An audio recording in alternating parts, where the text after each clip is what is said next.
Welcome to NTD Evening News. Our top story tonight, the Supreme Court has put a temporary halt on new deportations under the Alien Enemies Act, but not all justices agree.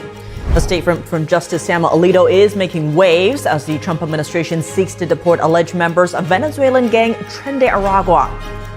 U.S. negotiators reporting very good progress after the latest round of high-stakes talks with Iran. Two guests join us to discuss what's next in Iran's nuclear ambitions and the step towards a new deal. What impact is that cup of Morning Joe really having on your day and your brain? Brendon Fallon, host of EpochTV's Vital Signs, spoke to NTD's Don Ma about the centuries-old beverage. New Yorkers came out in style today to ring in springtime and celebrate Easter. NTD's Stefania captures the sights and sounds of the Easter Bonnet Parade. And thousands of patriots and history lovers gathered in Lexington, Massachusetts this weekend as the town celebrated the 250th anniversary of the battles of Lexington and Concord. More on the battle's historic significance to America.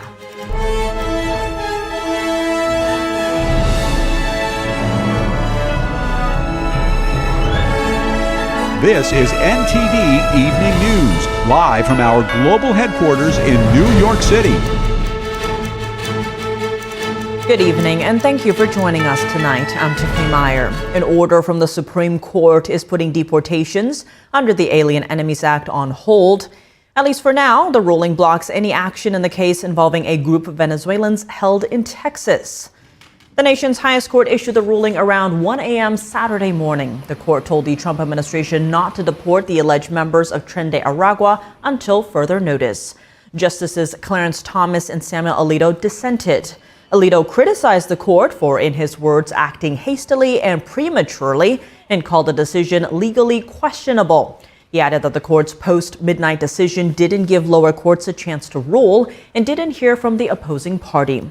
The ruling came in response to an emergency appeal from the ACLU. The group argued that immigration authorities appear to be restarting removals under the Alien Enemies Act.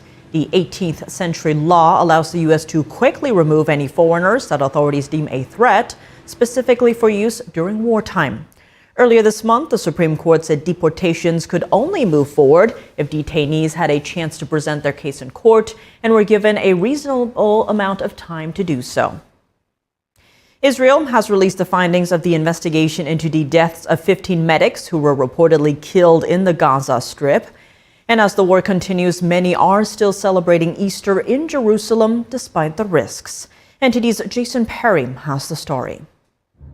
Israeli forces made headlines last month after they reportedly opened fire on a crew of medics, killing 15 of them. And after the shooting, Israeli officials said troops began firing at the individuals because they were driving suspiciously towards them and did not have their lights on. But video evidence later conflicted with Israel's statements about what happened.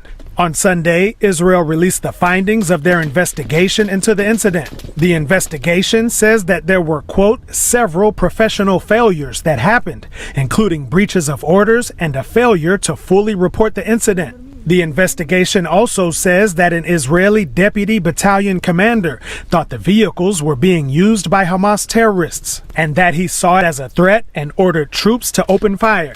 The findings say that 15 Palestinians were killed and 6 of them were Hamas terrorists. The deputy commander who ordered troops to open fire was dismissed from his position due to his responsibilities in the incident and also for giving an incomplete and inaccurate report during the debrief. The full details can be found on the Israel Defense Forces website.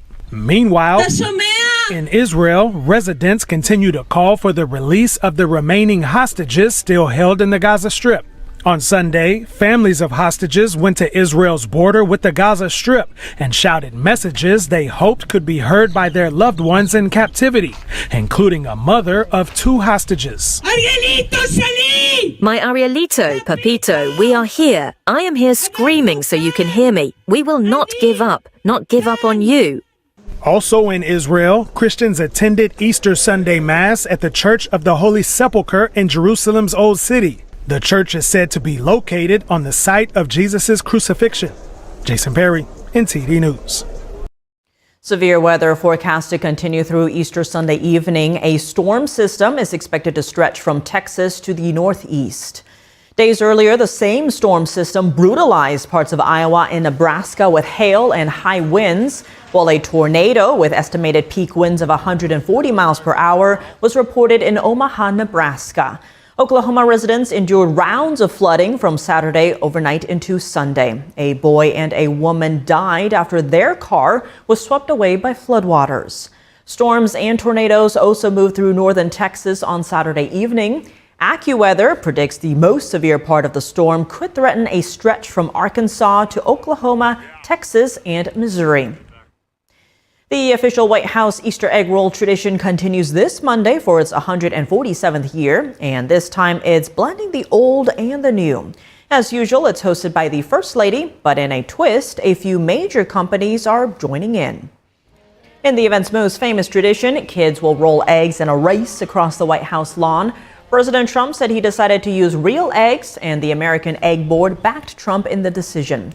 The group noted that the event will use the small and medium eggs that are not sold in grocery stores. A grand total of 30,000 of them. This year is also the first time the White House has greenlit corporate sponsorship for the event. Meta, YouTube, and Amazon will all be hosting activities there. Entry is free, and guests are chosen from the public via a lottery. Easter celebrations are said to have a long history on White House grounds, but egg rolling was once prohibited. That's until the White House allowed a Monday Easter egg roll to become an annual tradition starting in 1878. Russia and Ukraine are theoretically observing an Easter Sunday ceasefire today, but both sides now accuse each other of violating the truth thousands of times over. President Trump suggests peace efforts are not making any progress. NTD's international correspondent Arian Pazdar has the Ukraine update. Ukrainian soldiers are observing Easter Sunday amid ongoing fighting between Kiev and Moscow. On Saturday, Russian President Vladimir Putin ordered his forces to stop all military activity along the front line until the end of Sunday. We assume that the Ukrainian side will follow our example.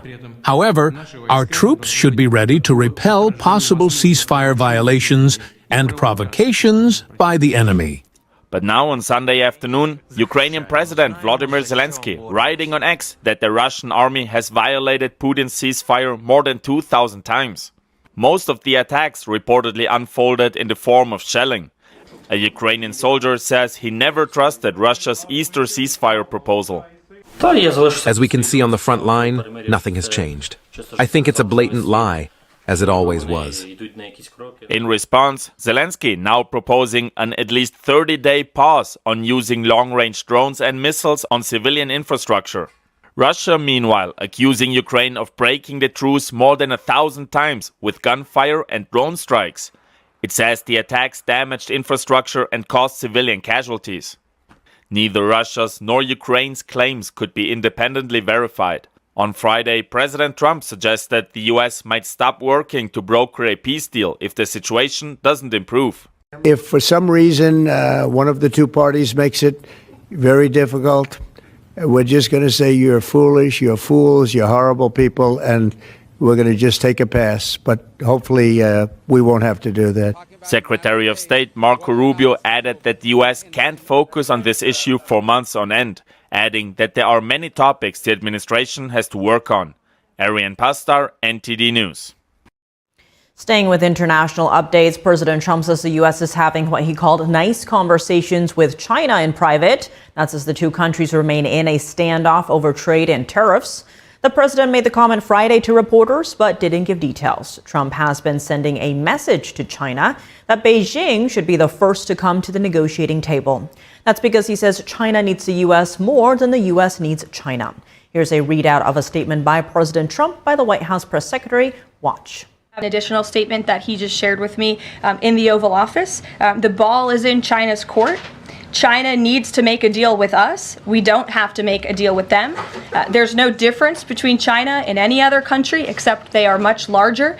And China wants what we have, what every country wants, what we have, the American consumer. Or to put it another way, they need our money.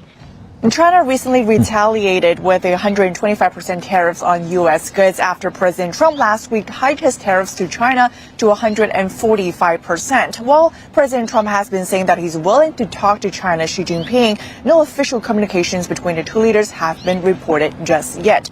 Meanwhile, in a true social post, President Trump criticized China for, quote, being brutal to American farmers, adding that they also backed out of a deal to buy more Boeing aircraft as part of its latest retaliation efforts. And an update on those Boeing planes. One of them just landed back in the U.S. today. The 737 MAX aircraft flew back to Boeing's production hub in Seattle from China. It had been earmarked for use by China's Xiamen Airlines and had already been painted with the company's logo. For more firsthand compelling news from China, check out NTD's China in Focus Monday to Friday at 9:30 p.m. on NTD.com. Coming up, U.S. negotiators reporting very good progress after the latest round of high-stakes talks with Iran. Two guests join us to discuss what's next in Iran's nuclear ambitions and the steps towards a new deal. And what impact is that cup of morning Joe really having on your day and your brain? Brendon Fallon, host of EpochTV's Vital Signs, spoke to NTD's Don Ma about the centuries-old beverage. That and more after this quick break.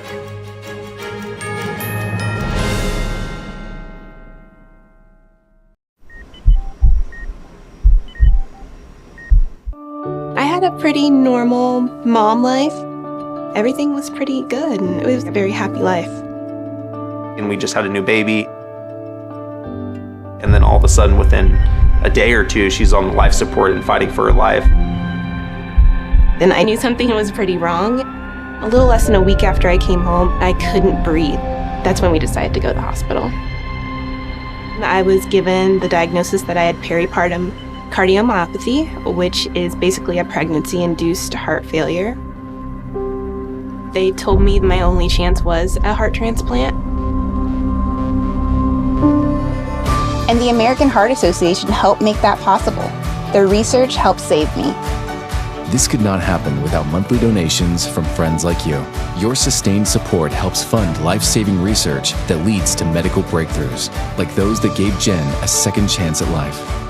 Heart disease is the #1 killer in America, and we urgently need your help to save lives. Go to helpheart.org or call now to become a monthly donor today. Your donation of only $19 a month, just 63 cents a day, will make a difference through prevention, early detection, treatments, and cures that help save lives. I am very thankful for the American Heart Association. I'm grateful for just every day that I get with my children. Please go to helpheart.org or call now with your donation of just $19 a month. Join our community of monthly donors, and you'll get this limited edition t-shirt you could wear to show you're helping save lives. One simple act today can save your life or the life of a loved one. So please, call or go to helpheart.org now to help save lives.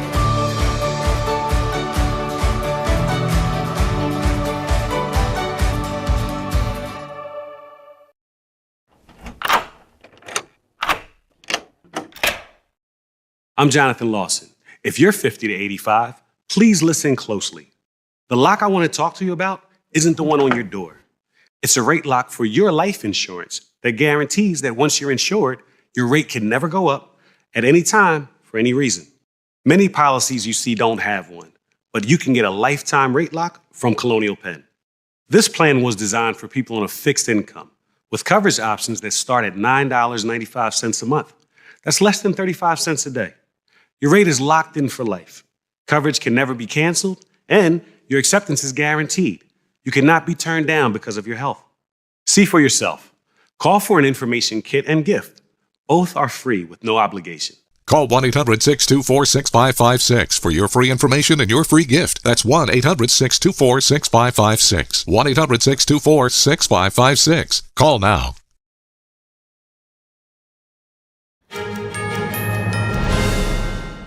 Welcome back. I'm Tiffany Meyer. Now for the latest in the high-stakes talks with Iran. U.S. negotiators reporting very good progress after several hours of talks in Rome yesterday. The next round is set to take place in Oman next week. Here to discuss Iran's nuclear ambitions and what the Trump administration seeks in a new deal are two guests. David Wormser, analyst for Middle East Affairs at the Center for Security Policy, and Brandon Weichert, geopolitical analyst and author of The Shadow War, Iran's Quest for Supremacy. Thank you both so much for being here. Good to see you again. Now, David, I want to start with you. Nice to see you. Following the 4-hour talks yesterday, both sides agreeing to meet up again in the coming days to hammer out more details. What do you see as the Trump administration's strategy here? Well, I think that there's pretty straightforward. They'd rather disarm Iran's nuclear program through diplomacy rather than the risk of a major war. But it really depends on what Iran is willing to do in terms of give up its nuclear program. So the United States, at least officially, still maintains the idea that it won't allow for enrichment or certain key elements of the program. And at this point, Iran still hasn't formally given up those elements. So there's still very large gaps, and we'll see. I think they're feeling each other out. We know that Israel's in the background, that Israel has said if there isn't an effective control of Iran's nuclear program, that they are reaching the end of the road in terms of being able to hold off on their strike. And the United States essentially has said also that its patience is not infinite, and that it will also strike if Iran is dragging its feet or it doesn't agree to disarm its program. Expanding on that, Brandon, in terms of a deal, it does seem there's different messaging coming out of both sides. The U.S., of course, saying a deal includes the elimination of Iran's uranium enrichment program, but Iran says that crosses their red line. Does Iran have the cards to disagree to a deal, or are they stalling for time here? Well, they're stalling, and they do have cards in the sense that obviously the Trump administration at least wants to try to give diplomacy one last shot. So as long as that's occurring, they have some cards. The real interesting thing here is I've heard from sources that Witkoff has now at least 2 different times brought up with the Russians the prospect of having Russia take off of the hands of Iran their highly enriched uranium, which could be seen as a window for possibly allaying the need for strikes. It also allows for Iran to save face by handing off the highly enriched uranium they've developed thus far to an ally, as opposed to subjecting themselves to inspections from, say, the U.S. or Israel or Europe. So this is 1/3 way that is being explored. Whether this is going to happen, I mean, that's a long shot. But the fact of the matter is they've got to try everything, because I do believe we could take out those nuclear weapons facilities pretty easily, but it's the second and third order effects that are the problem. And I think the Israelis, I think David's right, the Israelis are reaching the end of their rope. Understandably, they are threatened in ways that we are not by Iran. But at the same time, from the U.S. perspective, we do not benefit at this moment from Iran war, whether it's limited or not. And I suspect it won't be. And given all the geopolitical tensions, David, if or when a deal is struck, what does it need to include to be different from Obama's Iran nuclear deal, which Trump ended in his first term? Well, the uranium takeback, the highly enriched uranium, the stuff that 60% is in the Obama deal that was removed from Iranian hands. So what Brendon's talking about, I think it does have precedent in the previous deal. My sense is the Iranians in the end might be willing to buckle on that.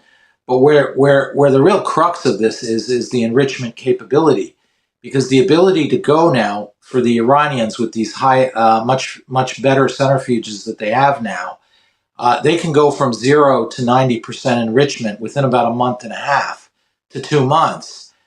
So you can take back all the uranium, but it doesn't move the breakout time much more than a month or 2 down the line. And of course, it takes that long to organize a strike and rebuild our military option if we take it down. So in the end, I think the real crux of this is, does Iran retain an enrichment capacity? Are their centrifuges going to be dismantled and removed and no longer under Iranian control? And that they would be barred from reestablishing that uranium enrichment capability, which, by the way, would bring them in compliance with the Non-Proliferation Treaty. They're not really allowed to have them under the Non-Proliferation Treaty.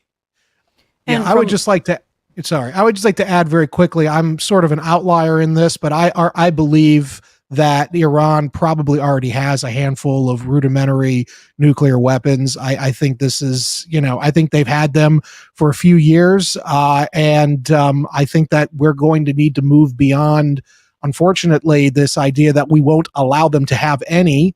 I think they've already got some. And so we need to figure out how we can bring stability to the region without becoming sucked in, especially because the minute we go into Iran, I guarantee you Taiwan is going to get attacked by China, and we're going to be way too busy dealing with Iran to handle China at the same time.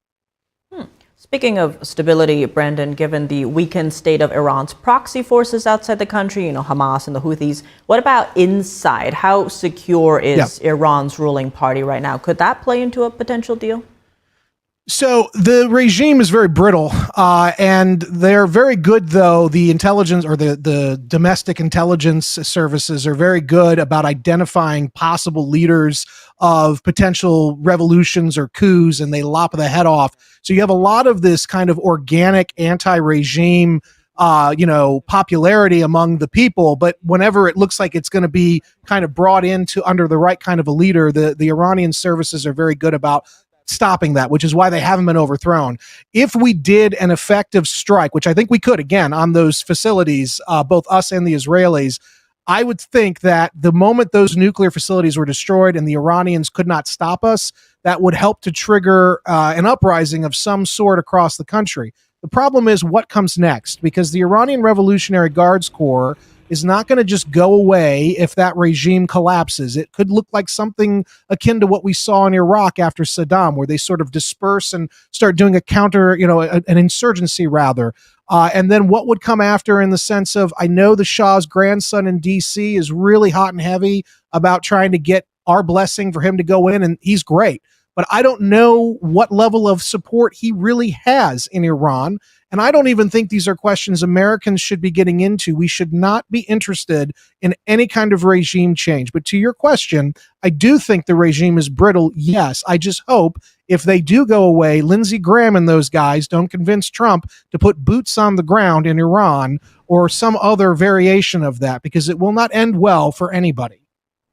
I want to expand on that, David, in terms of the people of Iran. We've seen, of course, in recent years, widespread protests, mostly women who are refusing to wear headscarves. There's even footage on social media right now showing people inside Iran spraying messages on walls, which says, President Trump, don't sell us out. How fragile is Iran right now domestically? What would come next if there is an uprising? It is brittle, like Brendon says. I think it's brittle, and I think an Israeli strike alone probably will be more broad than just the nuclear program. I think they will go after regime-type targets. My sense is the regime is extremely brittle, and it could come down. We forget that Hezbollah was a major element internally in Iran in crushing previous results, and yet the Israelis destroyed Hezbollah. It's one of the reasons why the Syrian regime folded without any real opposition. It actually is parallel in Iran, that the regime really depends on Hezbollah. So I think the regime can come down. And as far as the day after, first of all, I agree with Brendon. America should in no way engage in nation building and boots on the ground. This is not wise for America to be deeply involved here. But I do think that the Iranians themselves will essentially reassert themselves. They don't believe the country, like other countries in the Middle East, will break apart. I think there is still a sense of unity in the country. So my sense is the Iranians will wade through and they'll find a new regime that will be more stable, and it will be looking to the West to rebuild itself, and very introverted. So I actually see a post-regime world in Iran much more positively and favorably. But do I believe America should be the one on the ground? Absolutely not. And I would Brendon, also just like to add, I would just like to add real quick, the long-term threat to Israeli security, in my opinion, is not even Iran. They're in the defensive crouch for the next decade, at least, if they survive that long as a regime. The real threat's going to be Turkey. That's going to be the problem that Israel's going to have to deal with. And I don't see anybody either in our government or their government really fully understanding just what Turkey's getting ready to do to the region. And so we don't have to get into that here, but that is something that I am very concerned about. Definitely another player in the, elements here. In terms of, what's in a deal, though, former Secretary of State Mike Pompeo has a piece out where he notes Iran is at its weakest, while America's hand couldn't be stronger. He lays out 3 principles he says are needed in a good deal. First, Iran must fully dismantle all uranium enrichment sites and related equipment. Secondly, stop all support of proxy forces, whether that's through money or military. And third, make peace with the Gulf of Arab neighbors by dismantling the IRGC, adding if all else fails, the U.S. can then deploy its military force. Actually, David, what do you make of Pompeo's proposal here? How likely are we to see all of that come to pass? Well, this was when President Trump withdrew from the JCPOA, the Iran nuclear deal that President Obama had negotiated. Those were the terms that, that the Obama-era deal let enrichment continue. 2, that it didn't deal with the missiles and danger that it poses regionally. And 3, that it didn't deal with the destabilizing behavior of the Iranian government, and that any new deal would have to include that. So I think what you're seeing here, Pompeo, obviously having been Secretary of State then, is returning to exactly the terms. But that also points to President Trump. He would have a political problem going back to a deal that is essentially the same one as Obama, which is, again, I think many of those terms will have to be in there. As far as Turkey, I think it's absolutely right, but there's one caveat to what I think Brendon said. If Iran does get a nuclear weapon, then that is still a tremendous regional threat that wipes out most of what Israel did over the last 18 months to restore its strategic position, which is why the Israelis really have, I think, a very hard red line in the next month or 2 or 3 at most. And Brandon, what do you see as needing to be in a good deal?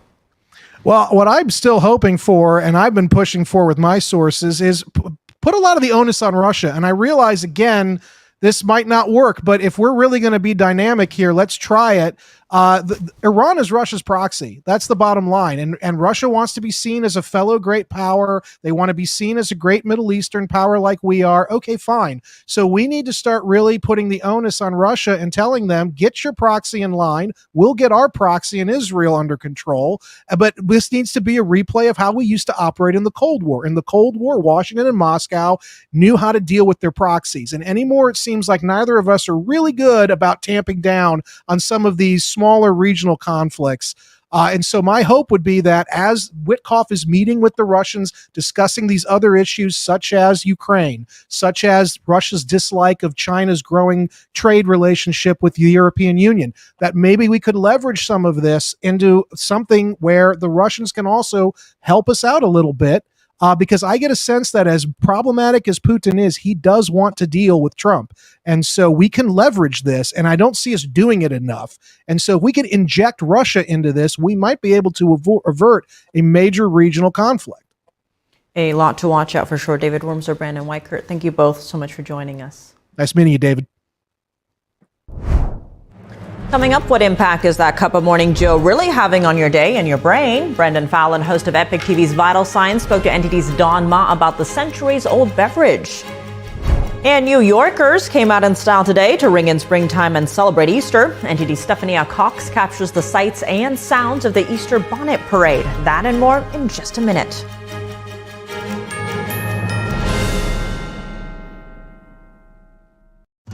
Say goodbye to harsh, bitter coffee and hello to a delicious, smooth brew. With specialty quality beans, expertly roasted in-house, you'll taste the difference with every sip. Fermented with a blend of 50 enzymes, Days Coffee delivers a rich brew like no other. Made with the highest grade specialty beans available, you're sure to taste the difference. Elevate your morning with Days Enzyme Fermented Coffee. What if kids in America didn't have to go to bed hungry tonight? What if our moms, dads, and grandparents could put healthy food on the table every day to help us grow strong? What if all of our friends and neighbors had fresh food too? And there was no hunger at all in America? And what if there was a way today for you to help? Call now or go online to helpfeedingamerica.org and give $19 a month, just 63 cents a day. So many of us don't have enough food to eat, but your monthly gift means families across the country and in your community can fill plates with food.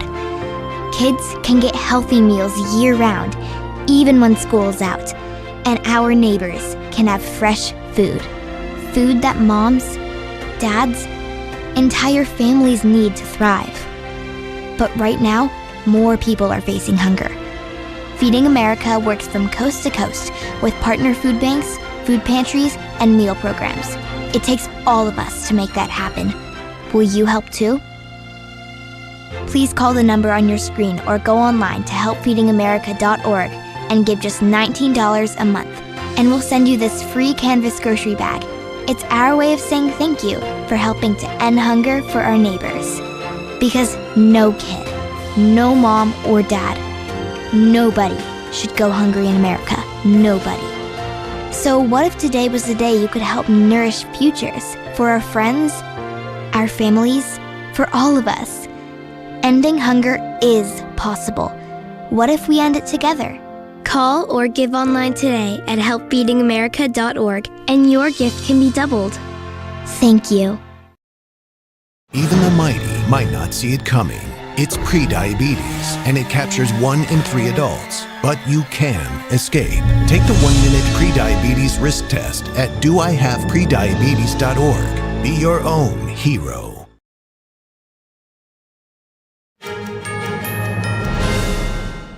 Welcome back. I'm Tiffany Meyer. Now a closer look at one of the world's favorite beverages, coffee. Whether you prefer yours black, in a latte, or even over ice cream, how does it really impact your day and your brain? NTD's Don Ma spoke earlier to Brendon Fallon, host of EpochTV's Vital Signs, to learn more. So Brandon, it's very good to see you. I think this is our first time doing this together on Sunday, that is. So what do you have for us today? Coffee. It's interesting. You were just saying, Don, that you don't drink. I think that's something we could explore a little bit. But it's America's favorite beverage. It's drunk more than bottled water is drunk in this country.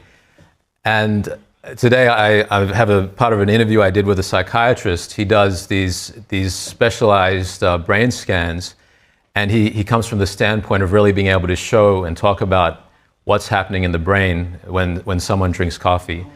And this is Dr. Daniel Amen, so we'll take a look at this. The reason I'm not a big fan of caffeine is it constricts blood flow to the brain. Anything that constricts blood flow prematurely ages the organ. So again, I'm really not a fan of marijuana. I'm also cautious with caffeine. And then, for kids, it's all the energy drinks. They mix caffeine and sugar. It's like 2 bad things for your brain. And then we're going to get all these sports teams or, famous people to say, oh, I drink Red Bull. And kids think it's cool when that's not something children should be consuming. What is it actually doing to the brain? What's happening in the brain when someone drinks caffeine? It constricts blood flow, but it also suppresses a chemical called adenosine. And adenosine is the chemical that throughout the day slowly builds up, and it tells you to go to sleep. Well, caffeine blocks adenosine so you don't feel tired. The problem is adenosine is still going up, but it blocks the effect of it, and you end up with a rebound the next day. And that's why people start their days with caffeine, because what they're really doing is medicating sleep deprivation. And I would just argue if you get rid of caffeine, your sleep's going to be better, your energy is going to be better. It's a short-term fix that continues to cause a long-term problem. You know, it's interesting that interviewee that you talked to speaks about how coffee could potentially age you prematurely. That's pretty interesting. Yeah, it's surprising. I mean, I was a little bit apprehensive about coming on and speaking about the dangers of coffee because I know how popular it is, and I was concerned maybe you were a coffee fan and it might kick me off the show, but I wouldn't do that to you, Brandon. Thank you. But I mean, there's so much evidence out there for the benefits of coffee. I mean, there was a study from the Southern University of China that actually it showed a link between drinking a certain amount of coffee each day, whether it's sweetened or unsweetened, and having a lower risk of death by any cause. So there's plenty of indicators in the opposite direction as well. So I just wanted to balance the argument a little bit with bringing this perspective. I wonder if your guest spoke to this point. I'm wondering if coffee just makes you not feel the effects of sleep deprivation or tiredness, but in fact your body is still experiencing that. You're just not aware of it. I think so. Yeah, I think, and personally, I don't drink coffee to keep myself awake because I end up feeling worse. It doesn't make me feel any sharper, but I tend to feel dehydrated. And I mean, yeah, the body is still tired, and that chemical that he talks about is still building up in the system, the adenosine, and it's just going to kick in once the caffeine wears out. It's going to kick in harder, and then you're going to need more to kind of stay awake. Yeah, coffee doesn't really work for me. That's why I don't drink it. I did an experiment where I was extremely tired, and I just had some coffee to see if that tiredness would go away. So I had the coffee, and it turns out after that, I could still immediately fall asleep. Because I was tired, right? So I drank coffee, and immediately afterwards, I could take a nap. So that's why I don't drink coffee. It doesn't work for me. Makes sense, yeah. Different strokes for different folks. What we'll see here, this is the story of an airline pilot who was a patient of Dr. Amon's, and this is how coffee was affecting him and what Dr. Amon suggested in this case. One of my favorite stories is an Air Force pilot who came to see me, and his brain looked way older than he did. And he wasn't using marijuana, but he was addicted to caffeine. He'd have anywhere from 6 to 12 cups a day. And he's like, but I can't live without it. And I'm like, no, that's a lie. You can live without it. I said, and if you want to just stop, well, you probably feel bad for 5 or 6 days. The other option is just go down by 10% a day. And he chose that, didn't have any withdrawal symptoms. A month later, he was stunned with the amount of energy he had, with how much better his sleep was. And it's the little lies we tell ourselves, I often say, that keep us fat, depressed, and feeble-minded. I need this. And the fact is, the brain is lazy. The brain does what you allow it to do. And good habits take just as much energy as bad habits. Now, you have to sort of reshape your brain. That takes a bit of energy. And if you want to see the full interview, go on Vital Signs, looking at marijuana, alcohol, and food additives and the impact on the brain. You can go to ept.ms/brainoncoffee. And for more details, check out NTD's Vital Signs with Brendon Fallon. The program zooms in on health and wellness in everyday life, connecting the dots for the big picture of our composite health. Find it on EpochTV.com by clicking the Talk Shows tab. The first day of spring is officially tomorrow, and people in New York City flock to St. Patrick's Cathedral on 5th Avenue to celebrate. NTD's Stefania was at the Easter Bonnet Parade to catch some of the festivities. New York is in bloom. Visitors and locals alike gathered today on 5th Avenue to celebrate springtime and Easter. The New York Easter Bonnet Parade, a cultural touchstone, and a fine display of whimsical creativity and good cheer. The parade takes place between 49th and 57th Streets on 5th Avenue in Midtown Manhattan. The route is relatively short, less than half a mile, but folks out here like to stay a while checking out the sights. Oh, I love it. I'm getting my 15 minutes of fame here. Everybody's like making me blush. It's literally been my dream. Yeah, I've always dreamed of coming to the parade, and so we just moved here a few months ago, and we were able to come, and I made all the hat and everything. Tell us about your outfits. Well, I'm a jackalope with the horns, which is like a mystical creature, half jackalope, half rabbit. This is Dewey. This is his first parade. He's 8 months old. He's in a pink tux matching his papa.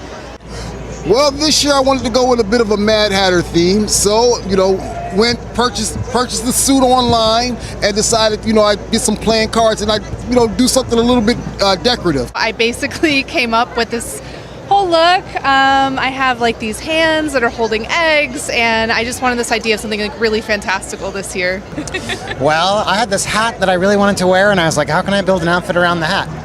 That's what it came from. So what about for you? And I made this in art school a million years ago, and I finally have an opportunity to wear it. So this is a little purse I got at a bachelorette party, and I didn't want to go to waste, so I put some fresh flowers from Trader Joe's in there, hot glued it to a headband.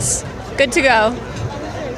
All of my stuff comes from dollar stores in the Upper West Side, so fake flowers, the tinsel, the eggs, and just like a hat offline, so all in like $40, nice and easy. So. The tradition dates back to the 1870s when well-dressed New Yorkers strolled the iconic avenue after Easter service. The stretch became known as a fashion promenade. This parade has come a long way since those 1870s Sunday strolls, but the spirit's the same. Joy, flair, and a bit of New York spectacle. Reporting in Midtown Manhattan, Stefania, NTD News. And with egg prices still hovering in the highs, spuds are taking over. There's a new Easter trend emerging as egg prices remain high, painting potatoes instead. For families looking for the same level of fun that won't break the bank, Potatoes USA suggests painting spuds instead. Potatoes are the new canvas for Easter decorating. From food dyes to regular paints, creativity is the name of the game. Best of all, they won't crack if you drop them. The jury is still out on whether potatoes will take over the tradition from Easter eggs, but they could offer up a cheaper alternative this year. Coming up, scientists find the most compelling evidence yet for life on another planet. Plus tips for catching a glimpse of an ancient meteor shower as it lights up the sky this week. And animal lovers are flocking to a Florida cafe to spend quality time with capybaras and other furry friends. The best part, it's a memorable way to learn about conservation. That and more after the break.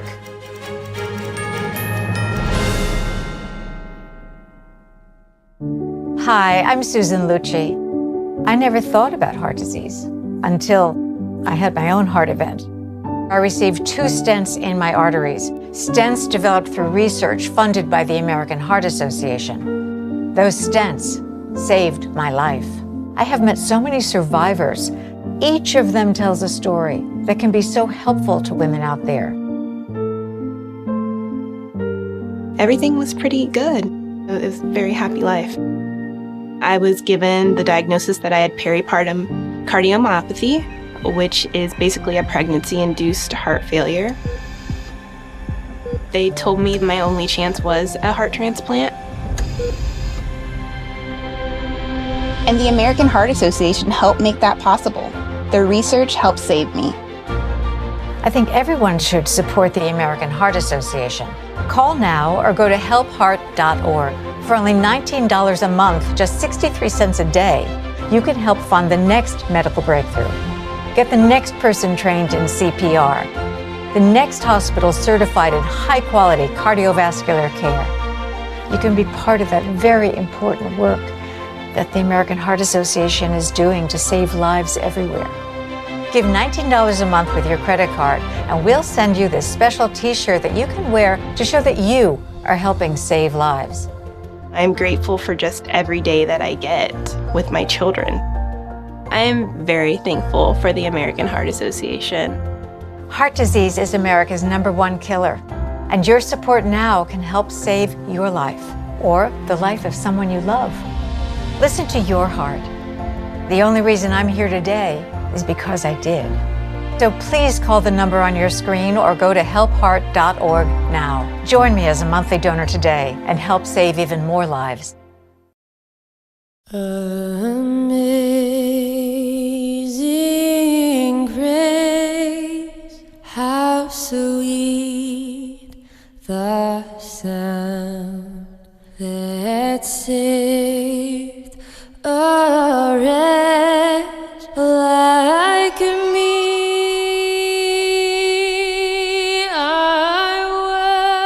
They're just young people, hungry, homeless, and vulnerable. Covenant House is helping young adults facing homelessness. We're providing safe shelter to thousands, but the need is overwhelming. Please call or go online now. With your gift of $19 a month, we'll send you this blanket as a reminder of the comfort your gift provides a young person tonight. You'll provide safe shelter, hot meals, and medical care. Call the number on your screen or go online to safeplacetosleep.org.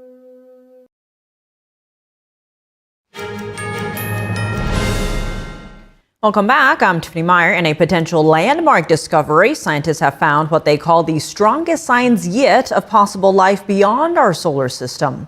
They have detected gases in an alien planet's atmosphere that are only produced by biological processes. That is a major breakthrough in our search for life beyond the solar system. Not only that there is a chance that the planet can actually be habitable, but what we are finding is that we are demonstrating that it is possible to detect biosignatures around in atmospheres of such planets around nearby stars with existing facilities, and that's a big breakthrough. The two gases were found on planet K218b. They are only generated on Earth by living organisms and mostly by microbes like algae or marine phytoplankton. Researchers say the discovery suggests the planet may be teeming with tiny life forms. The planet is nearly 9 times as massive as Earth, and it's in what's called a habitable zone, where liquid water can exist on its surface. It's about 124 light years from Earth in the constellation Leo. Meanwhile, for those looking to observe the universe a little closer to home, the annual Lyrid meteor shower is about to reach its peak. The celestial display will last until April 25th, but tomorrow night we'll see a maximum of around 15 meteors per hour. For the best chance to see them, head outside after 10:30 p.m. local time. Look for a dark area away from the light pollution of major cities. From there, face away from the moon, look up and enjoy. Your eyes will need about 30 minutes to adjust to the darkness for the best view, and avoid the glow of your smartphone to preserve your night vision. Chinese astronomers first discovered the spectacle 2,700 years ago, making it one of the oldest meteor showers in recorded history.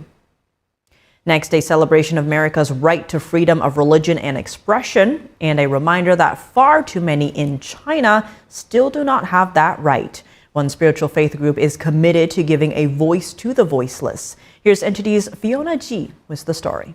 We're on the bustling streets of Flushing, New York, where behind me there's a sea of vivid yellows, blues, and oranges.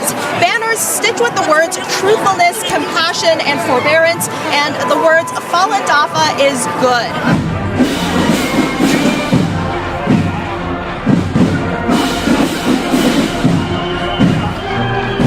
This peaceful parade here today commemorates another peaceful demonstration that happened 26 years ago, all the way around the world in China.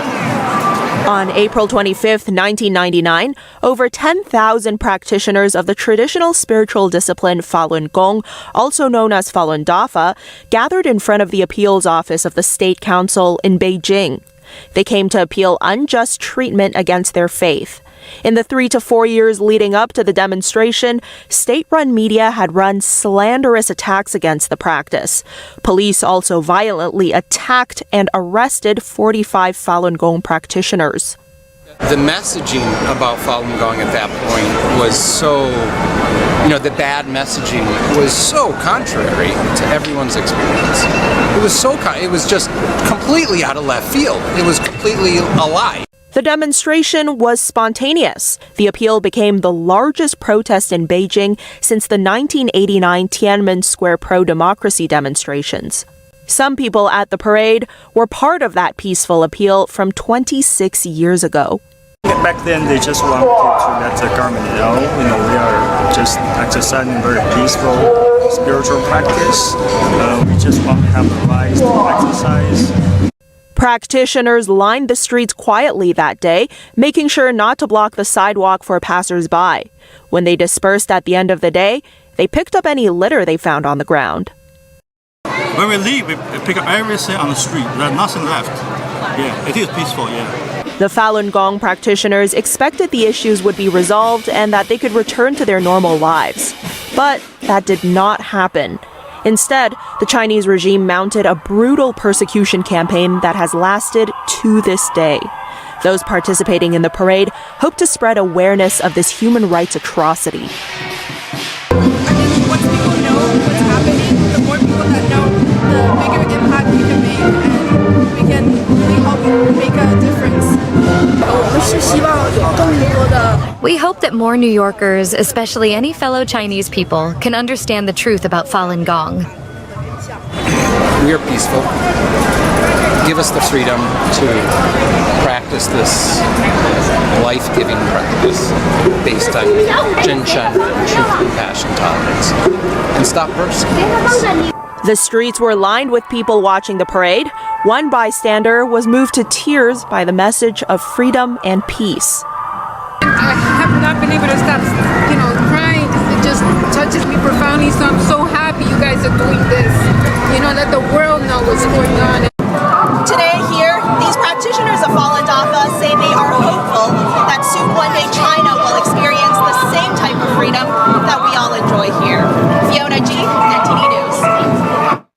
And that's not the only celebration of freedom happening this weekend. At the crack of dawn on Saturday, tens of thousands gathered in Lexington, Massachusetts for a special reenactment. The event marks the shot heard round the world at the battles of Lexington and Concord and the start of the American Revolution. Lay down your arms! April 19th marks the 250th anniversary of this milestone battle in America's fight for independence. 250 years ago yesterday, American militiamen faced off against a much larger group of British soldiers. The battle ended with the sacrifice of 8 Americans, setting the tone for Americans to win their freedom from British colonial rule. Among those watching the reenactment was Brandon Mace. His ancestor Moses Stone was part of the Lexington militia. This wasn't just a ceremony. This is sacred ground to me. I was watching the ceremony, feeling the anxiety and feeling the fear and feeling the pride that my ancestor Moses Stone, he was a corporal here, Corporal Moses Stone, he had on that day when he got the call. And what did he do? He chose to grab his rifle and run towards the danger and stand shoulder to shoulder with the other great soldiers that were here on that day. The event wrapped up with a parade. Participants wore historic attire as they passed through town. Organizers estimated that over 100,000 people gathered to celebrate the historic day for the United States of America. Animal lovers are flocking to a different kind of cafe in St. Augustine, Florida. Instead of getting coffees, this cafe offers up quality time with big furry rodents known as capybaras. A lot of times they'll climb on your lap because they're very used to people, and if you're really good at giving scratches, they'll actually fall over. So that's always our goal, to get them so comfortable that they fall over. When people leave, our ultimate goal is to not only have them educated about capybaras, but also conservation, and also a really fun memory of something that you can't do anywhere else in America. The Capybara Cafe first opened its doors 1 year ago. Since then, hundreds of animal lovers have flocked for a chance to give the capybaras head scratches. Visitors are given blankets to place over their laps. Each room has 3 capybaras. There are different experiences people can book, from $49 for a half hour to $99 for an hour per person with other animals. For the full experience, people can meet other animals like a skunk, wallaby, and armadillo, and can give them scratches and food. And that's all for today's news. For round-the-clock coverage, visit us at ntd.com/live or download our NTD app. Thanks for tuning in. I'm Tiffany Meyer. Good night.